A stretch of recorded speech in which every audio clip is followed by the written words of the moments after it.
Salut! Bienvenue sur ta capsule qui va aujourd'hui parler du pavot. Comme tu le sais, le pavot est le code de correction en troisième année et en quatrième année. Dans cette capsule, je vais te parler des accords dans le verbe. Donc, il y a 3 étapes à voir. On commence avec la première. Cette étape consiste à souligner le verbe dans la phrase. Donc, la maison partait au vent, le verbe est partait, puisque c'est la maison qui partait au vent. La deuxième étape est de trouver le sujet du verbe. Donc, dans la phrase « La maison partait au vent », le sujet est la maison. La maison, c'est féminin singulier et tu peux aussi la remplacer par le pronom « elle », la maison.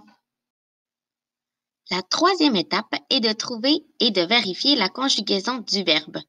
Tu vas trouver la conjugaison du verbe dans l'application Larousse et c'est à même l'application que tu vas vérifier la conjugaison du verbe.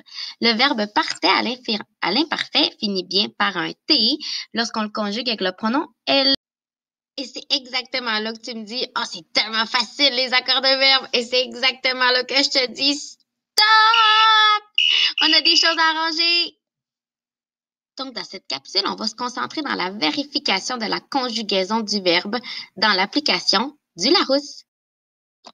Donc, lorsque tu veux vérifier dans ton application Larousse sur ton iPad, tu vas chercher l'application et tu tapes le verbe partir, puisque c'est le verbe partait que tu cherches. Donc, dans partir, tu vas voir l'imparfait et tu vas voir dans le il et le elle, partait, ça finit bien avec un T.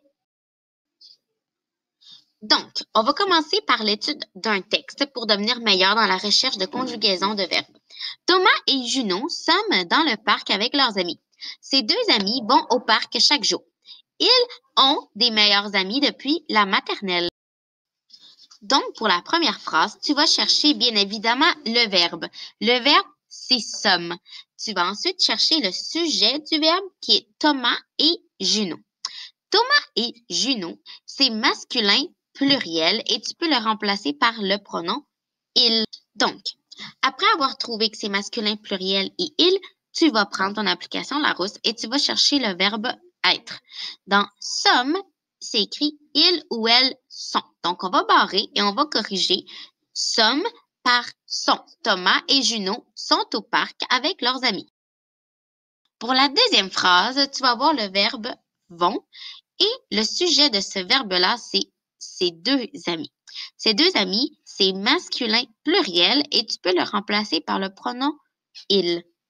Après avoir souligné le verbe et encadré le sujet du verbe, tu prends ton application Larousse avec le verbe aller.